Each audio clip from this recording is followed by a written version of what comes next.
this wasn't about not accepting Black people. This was about accepting an ideology of queer theory. Why do you think that the Black Lives Matter flag has always been about the Black trans? Wasn't nobody not accepting Black people, but yet we got all the white people running around talking about, oh, please accept the Black people. Move, Karen. Can you step to the side with your liberal principles? Yeah. And just let us do us for a minute. No. And then you want to complain when your kid come home. You know, Bob then came home talking about his name is now Barbara. Yes. And Barbara now think her name is Scott. Yeah. And you trying to wonder where these things are coming from. Boo. Yeah. You wanted to be inclusive. Now you got to include all the things. Hey, they making up things for you. But I was reading these scholarly articles about these, you know, like I'm transhuman almost, like I'm not fully human. Yes. Boo. This went from including Black people to including aliens. Make it make sense, Jesus.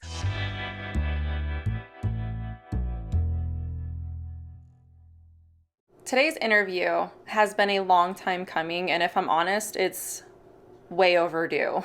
I brought on my friend, Monique Duson. Some of you have heard me talk about her before. Monique's area of expertise is in critical race theory, CRT. This is something that has exploded in our country the last few years, and I have been slowly watching it, trying to take it all in, learn as much about this as I can. I ask her about what this even is. I ask her about the history of it. How did it all of a sudden become prominent in our society?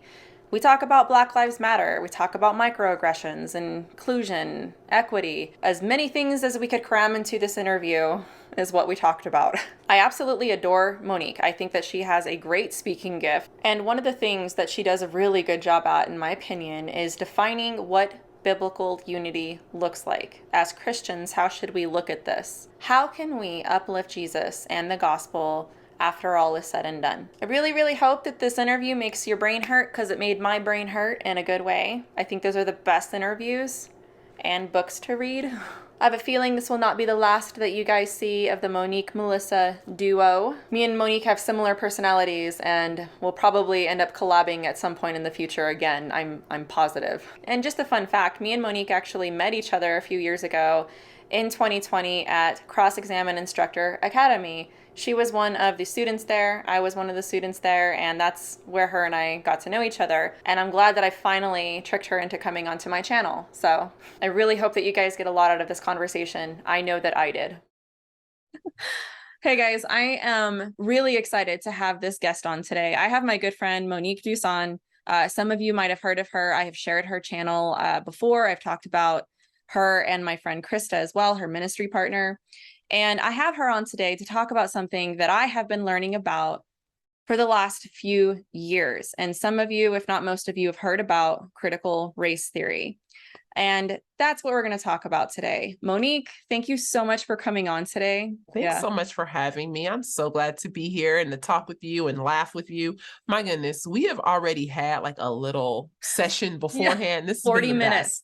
It's been 40 minutes that we have just been laughing, talking, sharing, and praying, all these things before this interview, guys. And I admire Monique so much, not just for what she, you know, her relationship with Jesus, but also that she doesn't stand for this stuff. And I like that. I like the no nonsense attitude with this. So if you haven't checked her out, I will leave in the description of this video links to where you can find resources, more than and beyond of what we'll cover here in this interview.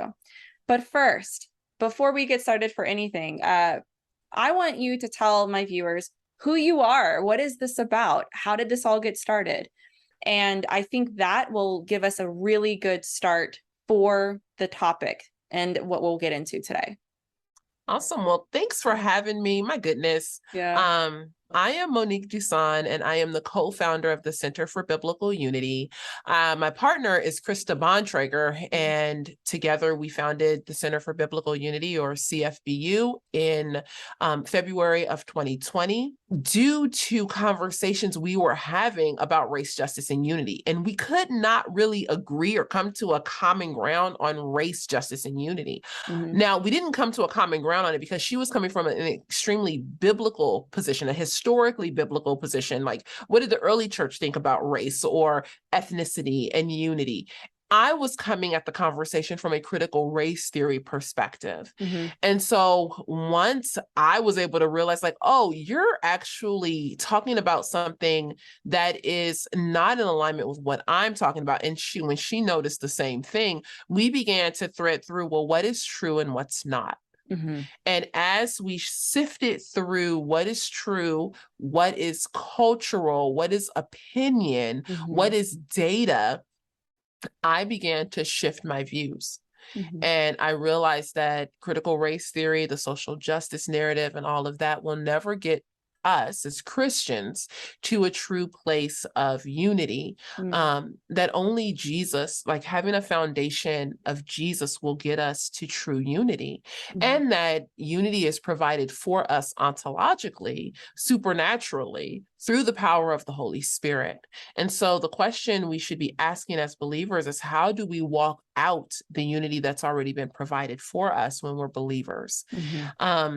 And CFBU was really formed in huge aspects of CFBU was meant to help answer that question for other believers. The other side of the coin was that I saw at the end of 2019 and early 2020 and throughout, the Ahmaud Arbery, Breonna Taylor, and George Floyd situation killings, what I saw was this demonization of white people, that all white people were racist, all white people were, evil, all white people were, fill in the blank.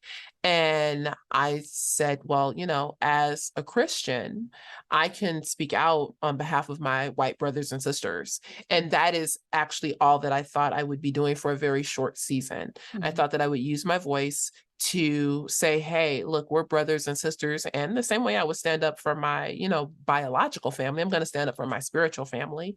And one of the ways in which I can do that is by reminding believers that we have a unity that's already been provided for us.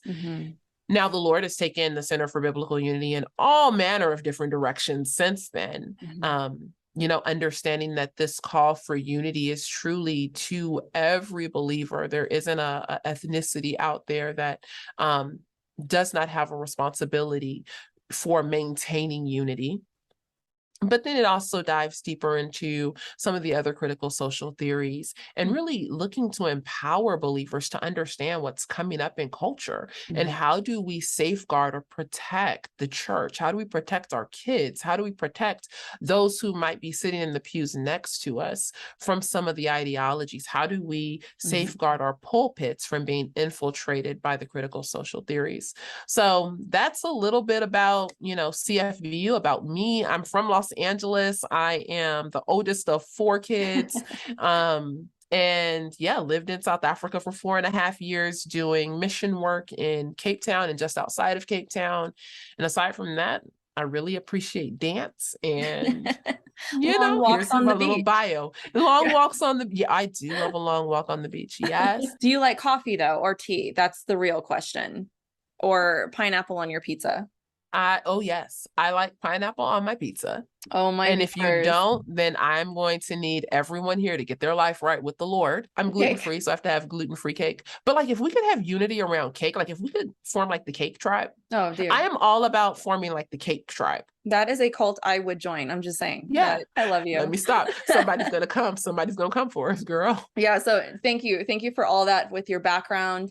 And so this is really interesting because I've kind of binged watching a lot of your guys' videos on your channel. Lisa Childers, you were on her channel. In fact, that was the first time that was kind of a pivotal moment in my life personally. And here's why. I have 2 daughters. Both of them are white.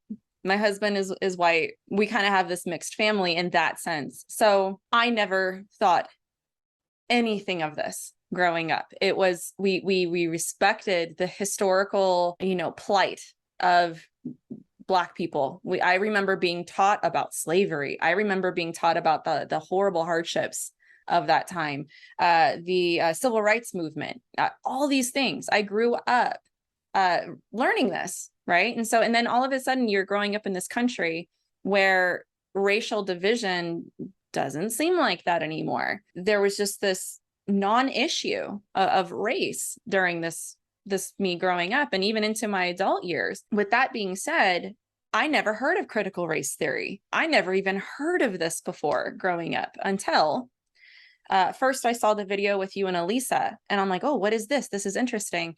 Didn't watch it yet at that point. It was around 2019, 2020, when all the Black Lives Matter stuff started coming out with George Floyd and many other things, that all of a sudden I started watching and seeing this revolution, if you will, happen. And it confused me deeply. I didn't know what this was, but I remember looking at all this just shift in our country of these things. And I'm like, I can't believe this. What is happening? That confusion continued all these years. And I've been trying to pick up all this information to research. All that being said, with my viewers, with people that may not even understand what critical race theory is or what critical theory is, could you define what that is while at the same time maybe helping us explain how all of a sudden it has boomed in our culture? Yeah, good question. Okay, so looking at a definition of critical race theory, when I am asked to define critical race theory, one of the things that I always want to do is I want to define critical race theory as those who are proponents of the movement. Mhm. I don't want to create a straw man. I don't want to define it by, my own terms. So I look at this book here. It's called Critical Race Theory, an Introduction. And it's by Jean Stefanchich and Richard Delgado. They're a husband and wife pair. And they are some of the original writers of critical race theory, along with Kimberly Crenshaw and Mari Matsuda, Derek Bell, and I think there's like two others. But right when you open the book, if you're on page 3, the title of this section says, "What is critical race theory?" Right there, it says, "What is critical race theory?" And when you read the first sentence, it says, "The critical race theory movement is a collection of activists and scholars engaged in studying and transforming the relationship among race, racism, and power." And then it goes down and it kind of threads out what that means and what that looks like. But what's important for us to understand about critical race theory is that critical race theory is a movement. It is meant to move and to transform society. How does it do this? Well, it does that by looking at the relationship dynamics between race and racism from the undergirding or the foundational premise of power and power dynamics. So it's looking to study and transform the relationship among race, racism, and power. And who are the people who are doing this? It is scholars and activists. And so why do we see a lot of these, conversations happening first in academia? Well, it's the academics who are first studying the relationship between the, race and racism and power dynamics. And then it, seeps down from academia into the popular culture. But on just a lay level, what does this mean when we're looking out into just the broader culture? What is this, more academic definition mean for me personally? Well, it means that what we see in our culture currently is the questioning of everything related to race, racism, and power.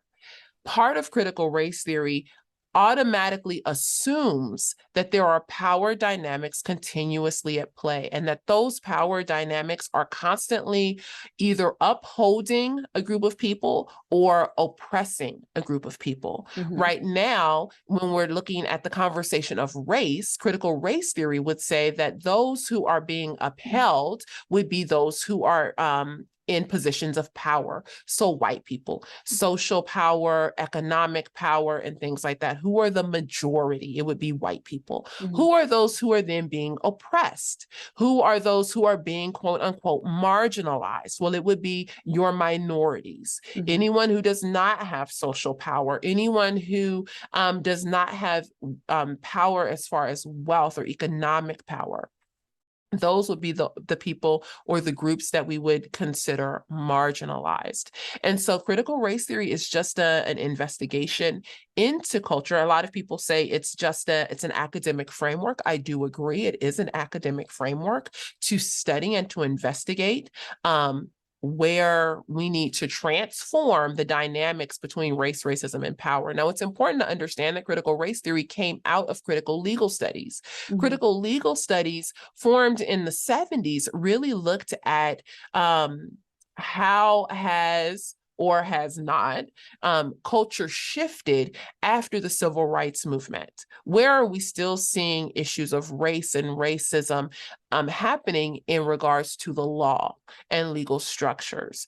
Are things, more fair? Are we seeing equal numbers in regards to crime or judicial statistics? So who's going to jail and for what amount of time? Critical race theory takes that a step further and really threads through beyond the aspect of law, but into all the parts of society. Where is race and racism happening, and how is it being upheld through power dynamics? Does that make sense? It does, yes. And the next question, a springboard question onto that, is we see this in everyday life, where we have people saying that a Black person cannot be racist to a white person just because of the color of her skin. She has this oppressor label. These are really odd to me. Like, even if I weren't a Christian, I would look at that and think that's just not right. There's something logically incompatible about this.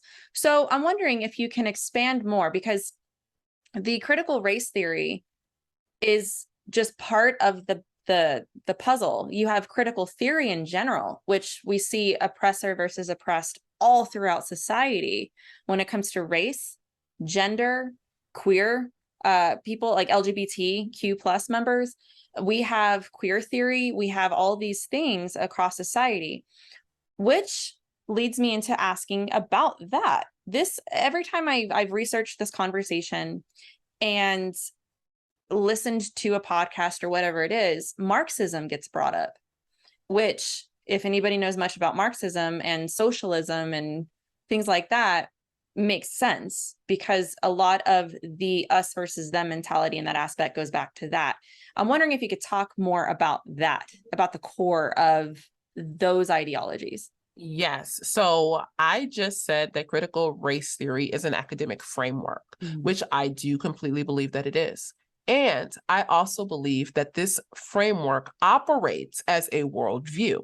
And so when you look at a worldview is answering some very fundamental questions, very important questions. What does it mean to be a good person? For us as Christians, how are we saved? And not Christians don't just, consider that question. There are other religions that consider this question as well. What is, the afterlife or things like that? But critical race theory answers some very heavy questions. Now, as a worldview, what are the foundational tenets of this worldview? Well, critical race theory is founded on, and this is where you get this term cultural Marxism, it's actually founded on a lot of the Marxist principles. So if we go back about 100 years, 1923, 25, we get a group of thinkers who founded the Frankfurt School in Germany. This group of thinkers were Marxian in thought. They were asking the question of, well, why didn't the working class revolt? Where potentially did Marx go wrong in his thinking regarding economics and regarding the working class that would keep people in their same position, even if it was possible for them to revolt? Think about the bourgeoisie and the proletariat. Why hasn't, the working class revolted or, rioted or, whatever? So they began to dig into an endeavor called critical theory, where they're taking a critical look. They're taking a look to question everything about our current cultural norms.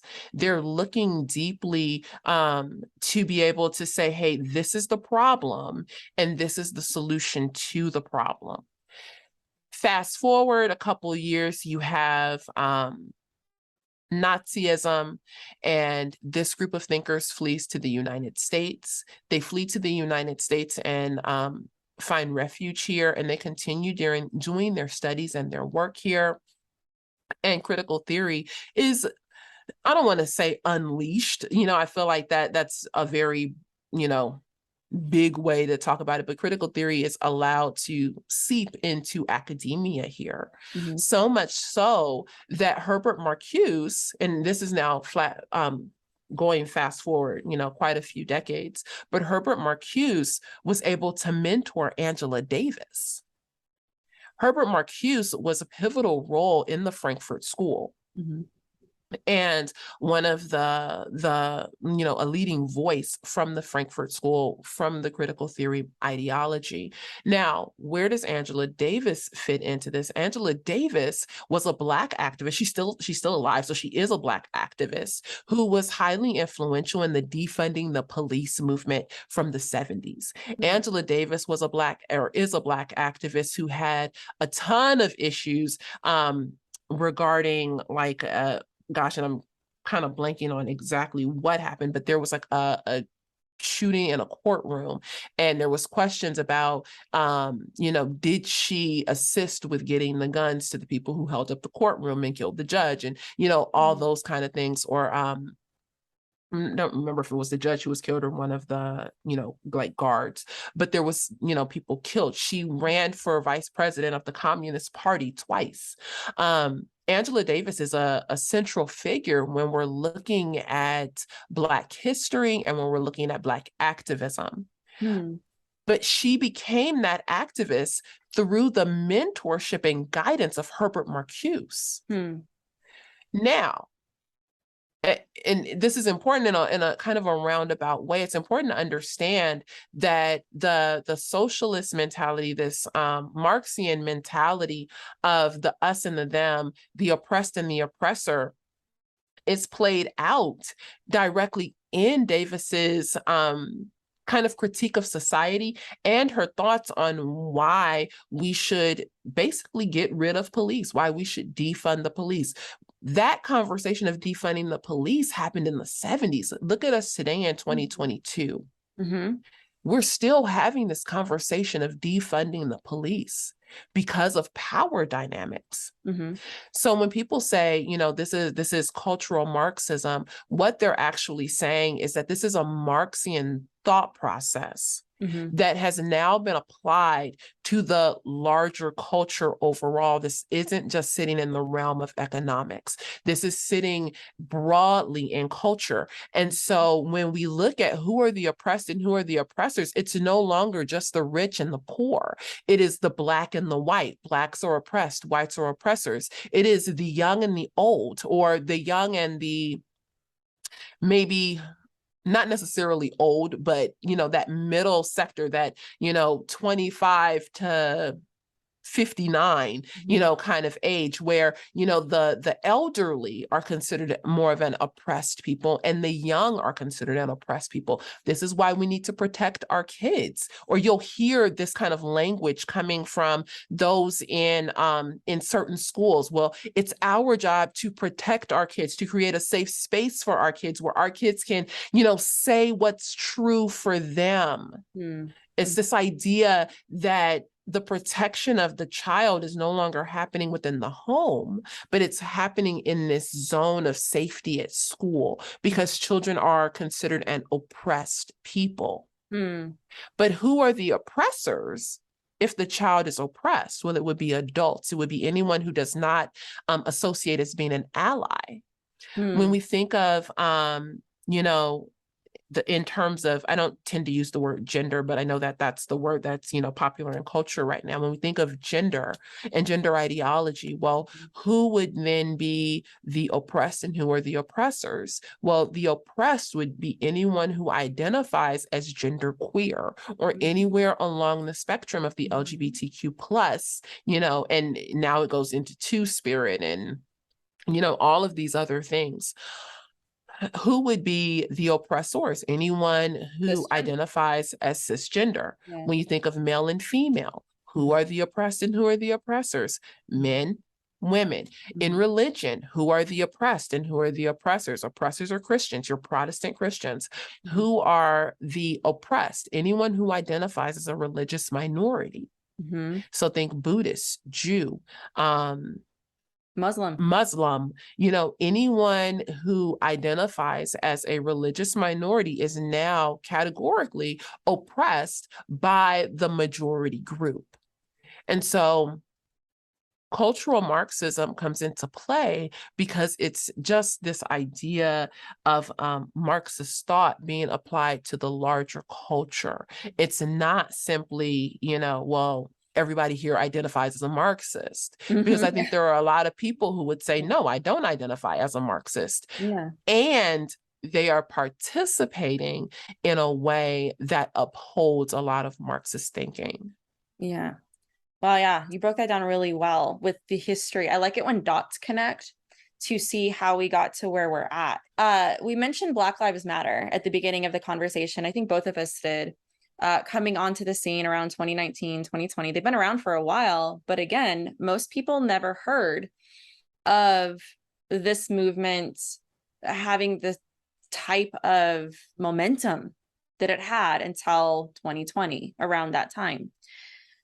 And the things that they stood for and the things that they were saying, again, at the time, I found just radical and wrong. Again, even if I wasn't a Christian, it would have just been shocking to me. But everybody's jumping on board.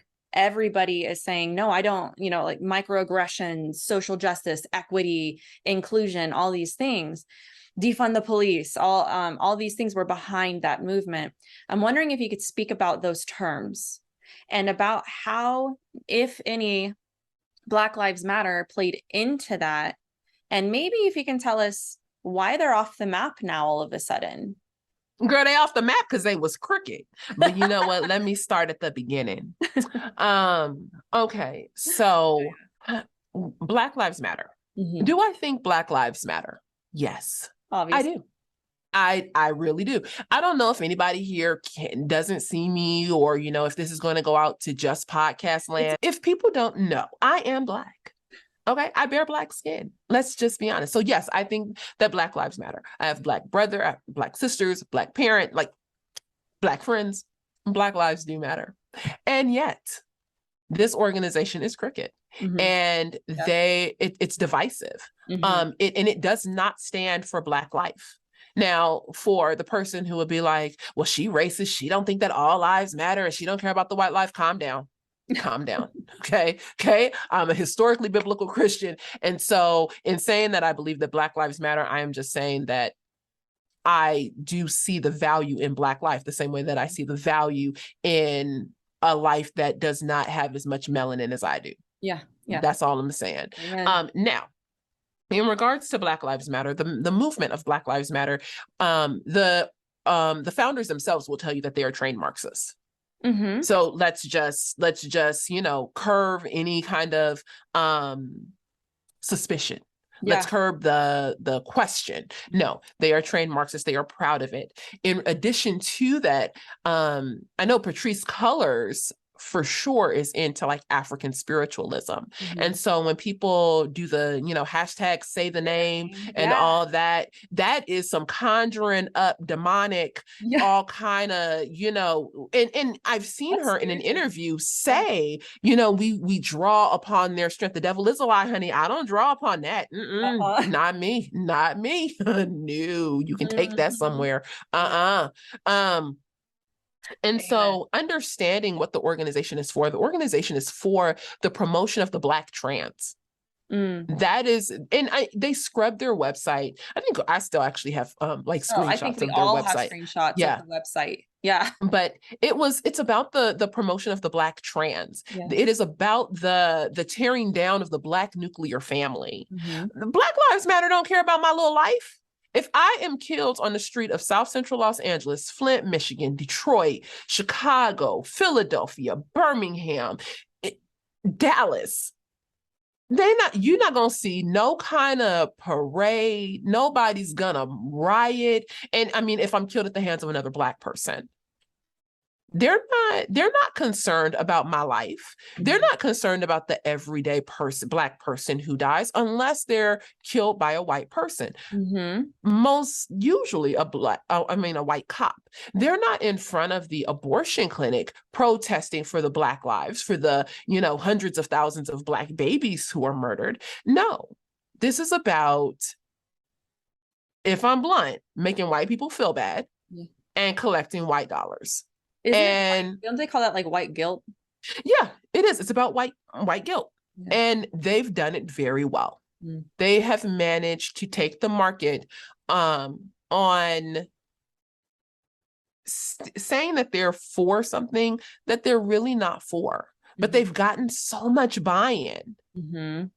Black Lives Matter, like, what a catchy phrase. To me, it's genius. It is. Because who would say, well, Black lives don't matter? Nobody's jumping on that train. You know what I mean? That would just be a wrong train to jump on. Because as believers, we do understand that life matters. But what they do with that is they say, well, if you do not agree, then you're racist. This is very much the move of Ibram Kendi. Ibram Kendi is like, if you are not anti-racist, you are racist. There is no middle ground. This is where I feel like so many believers now fall prey. Because who wants to be a racist? Exactly. Who wants to be called, a whatever? Sometimes you're gonna have to take that name call, boo. You might have to and say, well, I'm gonna have to sort it out with the Lord, because what I can't do is now step over into sin. What I can't do is say, well, if I'm gonna stand for Black life, then that means that I also am, just inherently now gonna have to stand for the Black trans life and the Black abortion. And so at some point, can we just all agree that we'll be advocating for sin? Yes. This is what it is. But people want to tiptoe and dance around that fact. No, Black Lives Matter is not the organization that is promoting the welfare of Black life. They're just angry when a Black person gets killed by a white person, even if that killing is just. I don't think we thread through enough the conversation of, like, is there ever biblically a time where a killing is just? And so how do we have that conversation regardless of skin color? When we elevate skin color so high that now there's a group of people who can do nothing wrong. That's an injustice. It's an injustice not to hold me accountable for my actions simply because I bear Black skin. But I'll hold you doubly accountable for your actions. So and then Black Lives Matter, the other part of your question was what happened to them. Well, I think earlier this year, it was discovered that a couple of the people in the organization had, taken money and bought houses. And now where are they? And what is irritating to me is that there were so many pastors, as I've traveled the country, so many churches with these huge banners across them, Black Lives Matter, and pastors who would get up on a Sunday morning and say, if you don't support Black Lives Matter, then, are you a Christian? Or we're going to take up a special collection for Black Lives Matter. Where did that money go to support Black life? Where? But this is what we're hearing from our leadership, which makes me ask a whole other set of questions about our leadership within the church, but that's not for today. And see, that's the thing. It's where even I got confused. I remember when everybody was turning their profile pictures into, it was like a black circle or something, like the black. Girl, I remember that. Oh yeah. Post your black square. Post your black square, and everybody was hammering into you. If you do not, jump on this bandwagon, you are a racist. Yes, white silence is violence. Yes, I remember all that, and I remember just being like, "Oh, like what is because this is why, to your point, because there was a lot of Christian leaders that I think were confused as well, and they didn't want to seem it's like they had to act right then. And I think But a lot of them did it foolishly, honestly. Here's the thing. Here is the thing. We just gonna have to break it all the way down.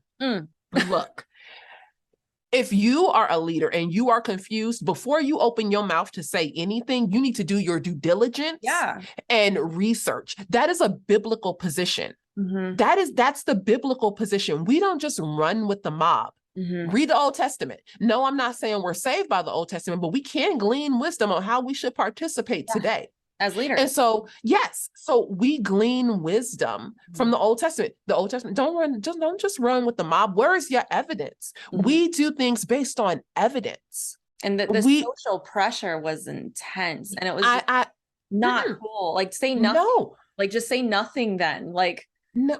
Yeah. And it's like, or you say, I am going to do my due diligence as the man of God, and I am going to research this. And when I have found it in the scriptures, I will present to you what our plan of action is going to be, but I will not be made to feel as if I have to rush into judgment. This is where our error lies, because we see the pressures of culture. Culture going cult. Culture is going to cult. They are going to put pressure on one another, but we are people of God. We are people of the book. Yes, as long as we are people of God, people of the book, we must respond accordingly. I don't respond because culture is pushing me and telling me. But that's where we've gotten. And I think, and this is not a word from the Lord, I didn't have no prophetic knowledge. I'm just going to say, I think it would do us well to take a step back, to kind of reevaluate, kind of huddle together. Come on, let's bring the family in and reassess. Because there's a lot of, well, if you don't do this, and are you I heard a pastor say, if you can't see the racism, are you even a Christian? Do you even have a soul? That was his words. Do you even have a soul? Here's the irony, Monique. Tell me if you agree with this. Because I'm watching all this like happen this is why I've waited so long to cover this topic. It's just, okay, well, what is it? How does it work? How is this in our lives? It's in our face. This played another part in me homeschooling, all this stuff. There is actual racism, right? And so like, if there is an issue, in other words, if there are people that actually, have experienced racism, I think this completely derails the actual problems then. Because what they're not taking into account, I believe, is, there's like this dystopian in their mind where it's just like, okay, we can have the perfect society based on these principles. But I think what they're forgetting is the human nature of it all. Like, you better preach. Go ahead. Girl, I'm serious. Like, I have some things to say. Go ahead. Yeah. So tell me about, you probably already know what I'm getting at then, because like, even as a woman, I've experienced things as a woman that are unfair just because I'm a woman, right?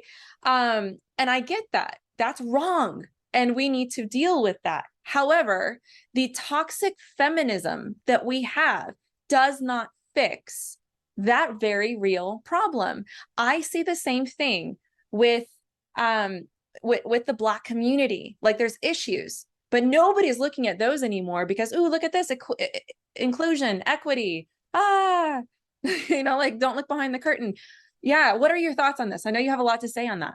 Girl. Okay. So because of this, I started a whole new podcast called Off Code. Oh, I didn't know. Is this something you've announced? We're like 12 episodes in. So it's about 3 months old, or 3-4 months old. And I do it with my podcast partner, Kevin Briggins. Okay. Yeah. We go hard. Like, we just look at what are the issues in the Black community, because you can't blame everything on whiteness. You can't blame Black abortion on whiteness. You can't blame, Black unwed pregnancy on whiteness. Whiteness don't make you lonely, boo. Like, there are things we need to talk about. But starting with this worldview or ideology creating this utopia. This is what I'm saying about critical theory answering worldview questions. How am I a good person? How can I be saved? What happens? How do we create a good or perfect society? Well, for the Christian, for the believer, we understand that perfect society does not happen until heaven. Yeah. Why doesn't it happen until heaven? Because Monique is here. Boo. Monique will ruin your stuff. Like, let's just be honest. I am the reason why we can't have nice things. Sin impacts our world. Sin is the reason why there is racism. I am not a racism denier. And so much so that I actually believe that racism will be here forever, because racism is a sin. It's the sin of partiality. Partiality mixed with some hatred, some slander, you got your little concoction going on. But that's really what racism boils down to, this ethnic partiality. Or a partiality based on skin color or region and all of that. So how do we do away with ethnic partiality? Well, one version of how do we do away with this, one worldview, is to read the books, to post your black square, to be an ally, to riot and protest, to, stand with the marginal, to do all of these things. And according to people like Kendi or Robin DiAngelo, the author of White Fragility, doing these things will get us to a place of like anti-racism and to a place where society is more equitable. But you have to continue to do these things. And the minute one person mess up, hi, that's going to be me. Then what? We got to start all the way back over again. It's like that's a mess. It's a weird works-based religion. And and this is what I'm saying. It is a worldview. It is a religion. It's how I operate and see the world. Christianity, on the other hand, understands and says, well, okay, how do we get to a better place and a better society? Well, I understand that through a relationship with Jesus and the power of the Holy Spirit, my heart is changed. I used to be racist. And I mean, if you really go through all my thoughts in the day, like there are many places where I still have to ask the Holy Spirit, like, please continue to do the work in my heart. But we understand it starts with a personal relationship with Jesus. And as people encounter Jesus, they are changed and their lives are changed. And that extends into the family and into society. We understand that perfect society comes when heaven is here. That is what the anti-racist propose. This is what they claim will happen when you do all of these works. I know that I cannot be saved through work, and that all of my work is as filthy rags. I understand that aside from Christ working in me, nothing good will happen. And so it's a definite difference in worldview, but it comes with its own canon. Look at all the books that you have to read. But then you also have Christianity, and we have a book that we read. This worldview over here, the worldview of critical theory, tells me how to be a good person. Christianity also tells me how should I be a good person. One will tell you what is your righteousness based on. Christianity will also answer that question. What is my righteousness based on? And what happens if you don't do these things? Each one answers these questions. Unfortunately, it's vastly different. And the idea of sin cannot be covered through the worldview of critical theory. Sin is only covered through the worldview of Christianity. I just wanted to really hit on your point, to really break it down for people that yes, this worldview does offer the promise of a utopia. Unfortunately, it is a very short-sighted promise. And I know people will say, no, it doesn't do that, and you can't compare it to Christianity and blah, blah, blah. And I say, I disagree. I do believe that the critical theories answer these questions. And this is why Christian critical theorists especially push back so hard on it, because to acknowledge that these questions are being answered would directly put critical theory as a worldview competitor to Christianity. Mm-hmm. And then we have a problem. Yeah. Yeah. And so for me, that all makes perfect sense. And there's always been a burning question that I've always wondered seeing all this, because, this is what Greg would say, Greg Kokel, he's a good friend of both of ours. And if you were to carry this out to its logical conclusion, what is then the end game? I mean, if it's oppressed versus oppressor, and that is based on numbers, imagine for a second, if you will, if we flipped it then, is it ever possible that Black people could be oppressors of white people? Is that something in that worldview that would ever cross their mind? Like, imagine for a second if all of a sudden the population of Black Americans grew exponentially and surpassed those of white Americans. Well, then guess what? The white people are then a minority? Like, what is the end game? Like, what does this mean if you were to carry it out? And then not only that, the end game that they're wanting, when will it ever be enough? And that's really what I can't stop. That's what I end with. It's a burning question. I'm like, what is their end game? When will it ever be enough for you guys to see, okay, now we can stop this whole oppression versus oppressor game? The truth is that it seems like it can never end, because somebody has to be in one of those categories based on this philosophy, based on this worldview. So that's what I'm saying. Like, you see where this is where my brain goes, or I'm like, what is the end game? I'm trying to think about that, and I don't get how you have brilliant people who believe this that are way smarter than me, and I don't get how they don't see that. And a part of it, I think, has everything to do with what you just said. When you know the story of reality, when you look at the Christian worldview and you look at these puzzle pieces and you bring them out to their logical conclusion, Christianity, like historical Christianity, they're talking about like what the Bible actually teaches, not, this other, caricature of Christianity. I'm talking about Yahweh becoming a man, and saving mankind, that sin exists. What is this? What is this story? That it makes sense. It is the one that fits reality the best. And that's why it's something that we can tangibly use to make sense of the situation. Without that, all of a sudden, there's all these holes. So yeah, what are your thoughts on that, on what I just said? What do you think? So playing something all the way out to its logical conclusion. Yeah. Gosh, I think that there are a number of ways to be able to look at that. Personally, and I'm not saying that, any critical theorist would say this, but personally, I believe that violence would be the logical conclusion, like playing things all the way out to their end. When will things be enough? I think that if we stay on this trajectory, violence, and I think we've already seen violence, would be the logical conclusion.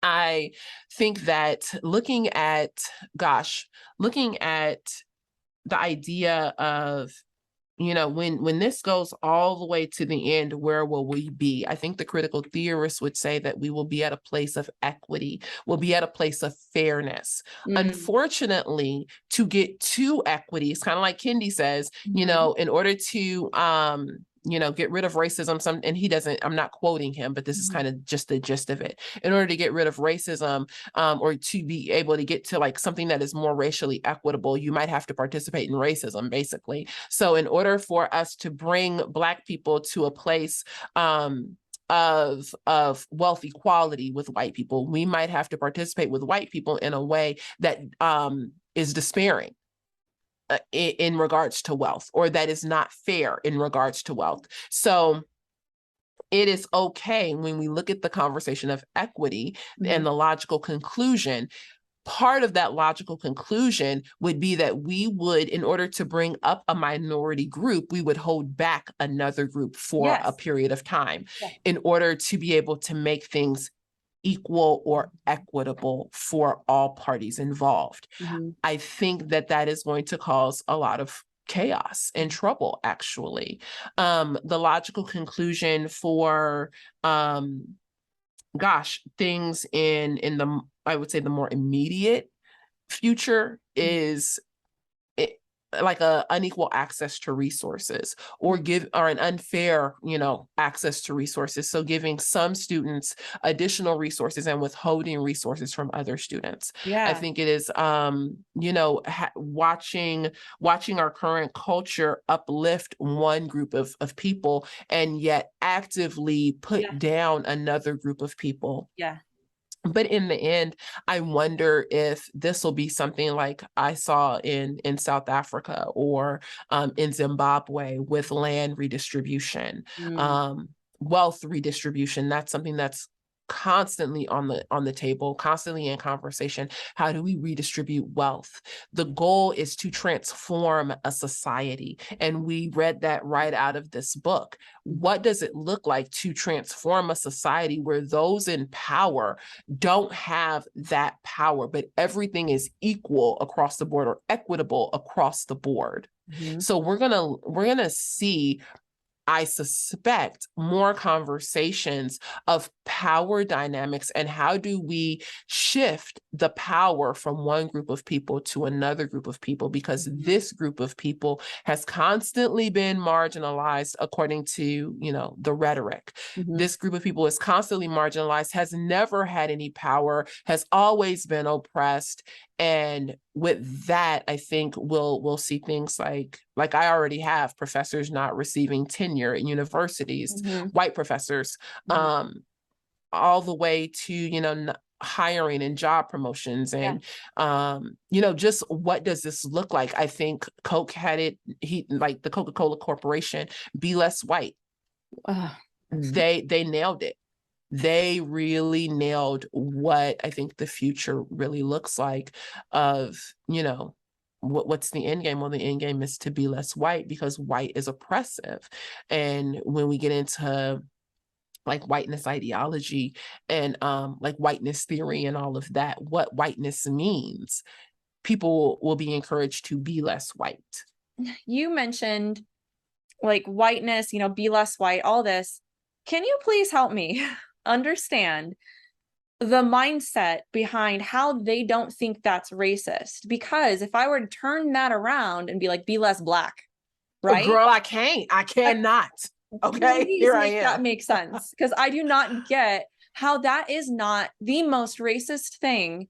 And that's where the whole thing is that if you're told and taught, like, and it seems to be anyway, I mean, correct me if I'm wrong, that in this mind frame, you can't be racist if you're a person of color. You can't be. And then there's this weird, I was talking to a friend about this. Her husband is Asian and like Chinese Asian. He works very hard, right? So they have this different work ethic, and it's almost like they're not as oppressed as Black people. So it's like, yeah, you don't count. You're too white because you do white things. You follow more of the white mold when it comes to, logic or working hard. And I'm like, how are those things white? Make this make sense for me, please. Honey, there is only so much I can do. When we are talking about whiteness, most people are talking about a white Western European way of thinking, of doing things. So like a cultural thing. Yes. So whiteness on time to that culture. Okay. Yes. All right. So being on time. Now, I don't know, maybe in the history of Black people, ain't nobody ever aspired to be on time. I don't think so, but that kind of is what it sounds like. Yeah. Being respectful, respecting authority. I don't know. I mean, I don't know if you saw the infographic from the Smithsonian, the African American Museum of I've seen a lot of things. Art, yeah. But they I think in 2020 released this whole whiteness pamphlet brochure about like what whiteness is, and it talks about celebrating certain holidays, Judeo-Christian holidays, oddly enough, being on time, respecting authority, kindness, I think was on there, like doing logic, I was just like, what does this say about me? What do you think about me? Make it make sense. But so this whiteness isn't necessarily talking about skin color. Now, that being said, there is a tenet within the critical race theory realm called whiteness as property. And it looks at how white people can use their white skin in a way that I can't use my Black skin. And so when people say, well, I'm talking about whiteness as, the framework, or whiteness as the theory. I'm not talking about your white skin. This is why all white people can be racist, or why Black people can participate in whiteness, because we're not looking at your skin color. I disagree. So it's semantics to them. It is. And a lot of this boils down to semantics, but I ardently disagree. That is garbage. Because it does. It comes down oftentimes to skin color because of whiteness as property. Yeah, and well, so let's pretend for a second that I'm using Blackness in the same way. Like, oh, I don't mean it by the color of your skin. I'm meaning it by Blackness as a culture. That would be just as racist. So yes. I don't know how that follows. No, and no one wants to talk about the racism being spewed toward white people that would never fly if it was coming the other way. Ever. And so I'm going to take this into something called microaggressions. I wanted to ask you about that. Yeah. Yes. So microaggressions being the normal, everyday, like just run of the mill, innocent, slight, like acts of racism. Okay. So it would be things like insults or harsh comments, things that I, as the person of color, understand to be racist because I understand racism, because I'm a person of color. So it comes down to this special knowledge that I have as being a person of color that a white person would not have. A microaggression is not something that a person of color can do to a white person. Microaggressions, and I really want to just read like the definition of microaggressions. I had it here earlier. Oh, here it is. Let me see. It's the everyday verbal, nonverbal, and environmental slights, snubs, or insults, whether intentional or unintentional, which communicate hostile, derogatory, or negative messages to target persons based solely upon their marginalized group membership. So what is this telling us? First off the bat, it's telling me that a white person can never experience a microaggression because it only is based solely upon the marginalized group membership. It's the environmental slights, snubs, or insults. Okay, that slight means that it's very subtle, whether intentional or unintentional. So racism now happens intentionally or unintentionally. It happens whether you know you're doing it or whether you don't know you're doing it. What a terrible burden. Yes. This is a critical theory thing, right? Not just a critical race theory. This started out as a critical race theory conversation of microaggressions, but now what you see, because critical race theory, pause. Think of critical theory as a train with many different cars.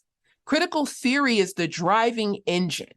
Okay, so all the other cars are propelled and move forward by critical theory. Well, what's the first car we see after the critical theory engine? Well, we see critical legal studies. Some would say disability theory, but I'm looking like critical legal studies. Right after critical legal studies in the 70s, what do we see? We see critical race theory in the late 80s. Right after critical race theory, what do we see but LGBTQ plus theory? I think it's LGBTQ plus or feminist theory, somewhere along that. Just stick with the train. Somewhere in the like early 90s, but you also get critical queer theory. You get child studies, fat studies, ableist theory. These are all cars on this very long train. And so when you hear a term like microaggressions or inclusivity, what you have to think is, how is this connected to the larger group? Case in point, in 2020, we heard a lot of language about being inclusive racially. How am I being an inclusive stand? How are we standing for inclusivity in my workplace? Making sure that we have representation. Cool. Nobody wants to leave people out. Like we just don't want to leave you out because, you bear brown skin. I don't think that's cool. But here's the conversation. Here's the question. What does it mean when you adopt this narrative and this wording? Mm-hmm. What does it mean in the broader spectrum of ideas? Well, it also means that, well, I'm inclusive. So now I'm including my Black, brown, BIPOC people. Great. And I also have to include my LGBTQ plus people. I also have to include the what do you call it? Religiously marginalized. Yeah. So what does this mean for your pulpit? What does this mean for your church? As you have your Black Lives Matter flag, just blowing in the wind because we're an inclusive community. Well, that means that when the two-spirit person who identifies, on the queer spectrum comes to your church and says, well, I want to also be a pastor. Uh-huh. Because y'all inclusive, aren't you? Yeah. Or is it a lie? Or when the Muslim person or the religiously marginalized person, whatever their, religious affiliation, comes and says, well, I want to be baptized in your church too. Uh-huh. Or I want to participate or, whatever, however that looks for them. Well, how can we say no? You got to compromise. It seems like, because this is the whole point of Christianity, is Jesus was exclusive. He made exclusive claims all the time. He is the way, the truth, and life. I am the gate. I am the narrow road. Hey, I'm over here.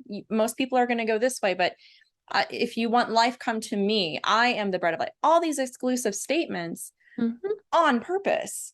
So then all of a sudden you're forced with this dilemma of being seen by the culture as being uninclusive, intolerant, if you don't, just have this big coexist sticker outside of your church. And then all of a sudden, you're right. One thing leads to the other, and you compromise one thing at a time. Hasn't that been the battle of I feel like of Christians? Hasn't that always been how we've been seen? I guess is a better way to say it. We've always been seen as the exclusive.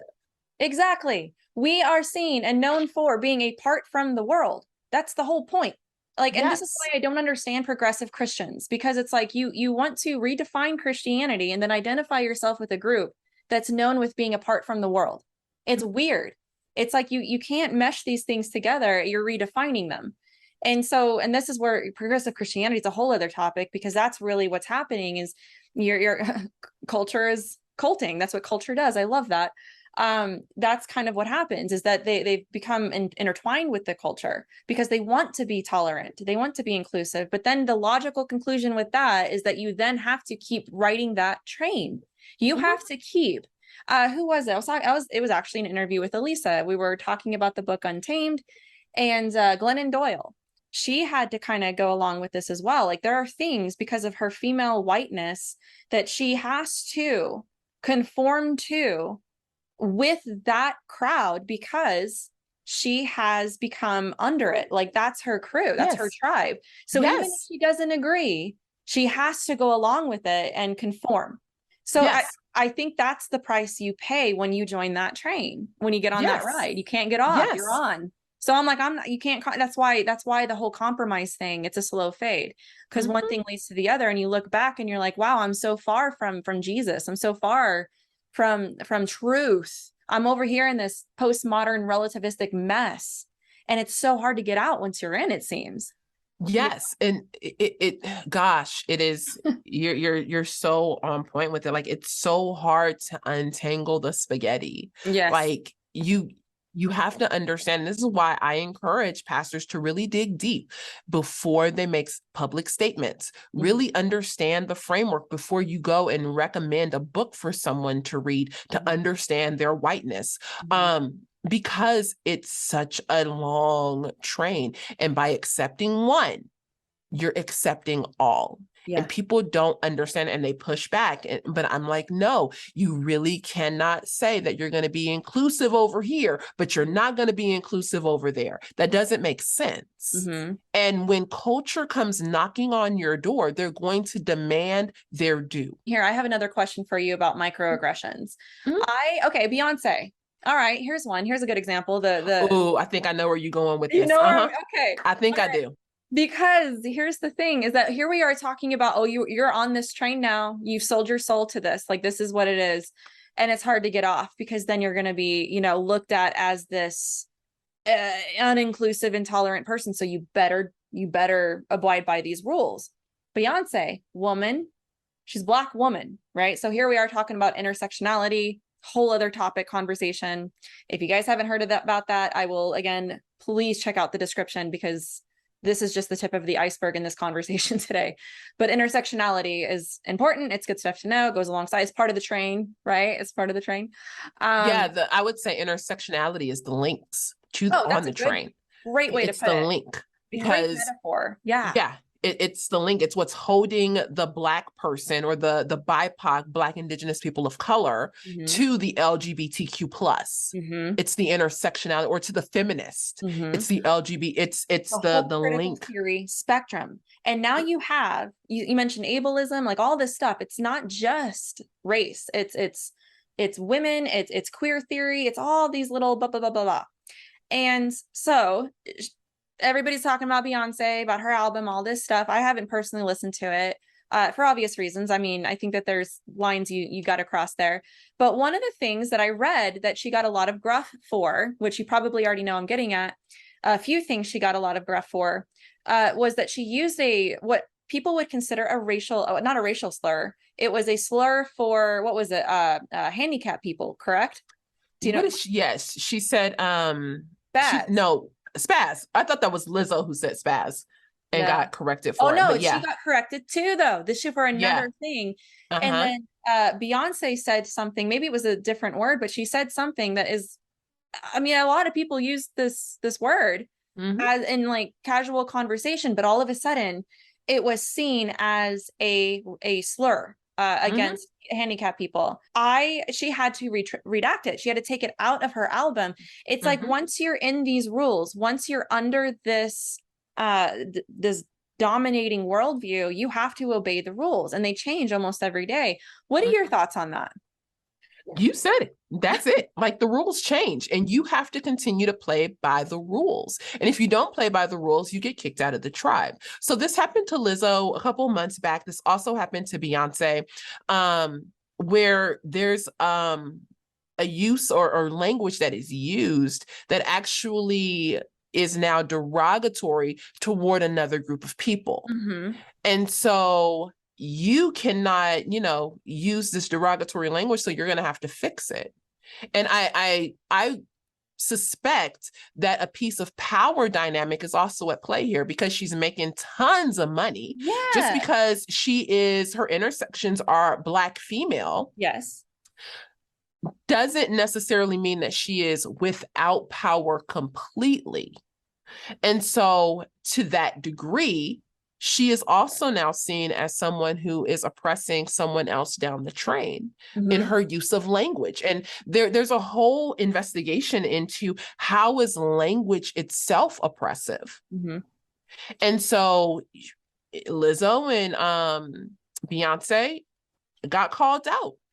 And they participated, as they should, in, changing the lyrics of their song. But you have to oblige. You can't just say, well, no, I disagree, because you're now in this world. You're now playing along and being a part of the, the world of critical theory. And playing that game. And to step outside of that world has, other punishments and implications and all of that. And the punishment comes swiftly. And like I said, I'm a little bit more studied on like gender ideology than critical race theory. But what's interesting is that they are the core of what makes it up that is exactly the same thing. Like you have to have oppressor, you have to have oppressed. And that's so another springboard question on this is that obviously somebody always has to be oppressed then for this worldview and framework to work. So here you have Beyonce, a Black woman, who can she be oppressing somebody that's handicapped by using a word? Like, is that an oppression that she's showing, like a microaggression, in other words? And that was my question, is it possible for somebody of color to show a microaggression to somebody that's on another link in the train? Like, would somebody have considered that a microaggression to somebody in the handicapped community? I would say yes. I do believe that there can be like oppression toward an outside group, or some kind of ism done toward another group. Yeah. But I don't know that people would say that Beyonce herself could necessarily like oppress a white person. Oh That yeah, she still remains in her oppressed category, even with all her millions of dollars, even, you know, like with the empire that she and Jay-Z have created. She's still considered an oppressed person by virtue of her skin color and you know, her sex. This is why you get like a basketball player, like I want to say it was LeBron James, who was like, I don't feel safe going outside of my house, and making all of these statements of oppression because of his skin color. So it becomes this tricky game of understanding, well, who is oppressed, and money doesn't necessarily have a lot to do with it, but it does, because like it goes back and forth. You tend to say it's like pinning a cloud to a wall, like it's like pinning a cloud. Yeah, it really does boil down to whites. It boils down to the fact that as some would say, you know, Black people can't be racist toward white people because any racist act that I did would not impact your life significantly. It wouldn't stop you from being able to get a job and things like that. I don't know that that's necessarily true. I think that that's an accusation that still needs to be proven. You know, Black people can't create systems is another thing that people say. I don't know about that. I actually think that Black people can create systems. Now, we can have that discussion, but to say that someone like Beyonce is incapable of participating in microaggressions, well, I think that, you know, by the proof that's in the pudding, she got called out and said, hey, look, you said this slur, this, you know, slight, and intentional or unintentional based on their definition. You did this and you now need to correct it. She participated. Yeah, you need to repent. And she did. I think she made a public statement. She fixed the song. Same thing with Lizzo. And, you know, if that's how you participate, you're in culture is going to cult and be crazy, then that's what you do. Yeah. In the kingdom, though, I think there's a different way for us to participate with one another. So there's something that happens, and, you know, I say, hey, look, you know, this, you did this, and, you know, this is my issue with it or whatever.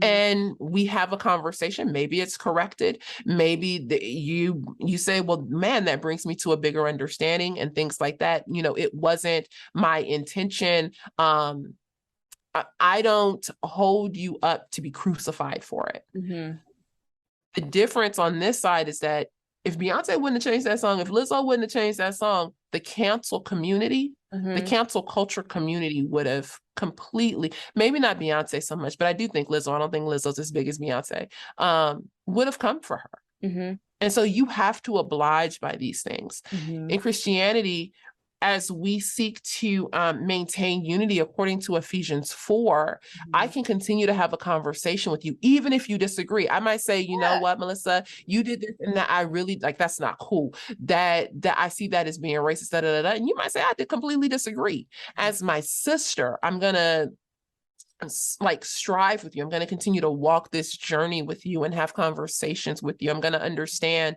and listen to your heart as well. I'm not just going to pin you as the racist, as the ableist, as the whatever is that culture would say that you are. So I don't know. That's I kind of see a difference in how Christians should approach some of the conversation versus how culture approaches a lot of the microaggression conversations. I think also, and I'll end with this, microaggressions assume that we know the heart of the person who is guilty. Mhm. And as Christians, we seek for evidence. As Christians, I ask questions. Yeah. As Christians, we have conversations. I'm not just going to say, I know your heart. Again, I could have you on here for hours talking about this. This is a topic that you are very passionate about, obviously. Your whole ministry is based on biblical unity and looking at critical race theory. You have a whole curriculum that you guys developed about this as well, which again, look in the description, guys, to check out. I will ask one question ending with this whole conversation, because that is what you do. You want to bring it back to what is the biblical way to look at unity. Can you answer that for us? If with all of this, and you might have we probably dripped it in here or there throughout this whole conversation, but what does biblical unity look like? And can you leave my viewers with some resources that you would recommend about this topic? Yes. Gosh, so what does biblical unity look like? Biblical unity does not look like what culture is trying to put forward. Like, no. We can tell you what it's not. Let's just be honest. Yeah. Gosh, to me, biblical unity looks like having Christ as our foundation and understanding what and how we are instructed to participate with one another from there. So the first place that I go to is like John 1. John 1:12, to those who believed on his name, he gave the right to become children of God. I look at John 17 and Jesus' prayer for our unity, that he's already given us what we need for unity. The glory that we need, that glory referring to or pertaining to the Holy Spirit. I jump over to Ephesians and I can read Ephesians 1 and 2 that talks about our adoption. And it was to God's good pleasure to adopt us, that we are brothers and sisters, as we read that we are heirs. I can look at Ephesians 2 that says the dividing wall of hostility has been torn down. And I can see the language there. We don't see in scripture this idea of race. We do see an idea of ethnicity, and we see different ethnic groups, but the way that race is used today is not in the Bible. And so one of the first things I would do in looking at what is biblical unity, I would say that biblical unity first acknowledges that there is one human race and that we treat each other according to the fact that there is one human race. In line with that, we see in the New Testament that you are either of the line of Adam or you are of the line of Christ. You're either in Adam or you are in Christ. And once we are in Christ, this is where all of these scriptures that I just quoted actually pertain to us. How do we now live as family? What does it look like to be a unified force as a family? Well, when I think about my physical family, I go hard for my physical family. Yeah, I didn't tell y'all my whole story, but like I fight for my family. Like I will go hard for my family. Are we willing to do the same and walk in that same level of unity and familial bond with our spiritual family? Well, when we look into Ephesians 4, it tells us how we maintain our unity. How do we participate with one another in a way that continues the unity that we've been given?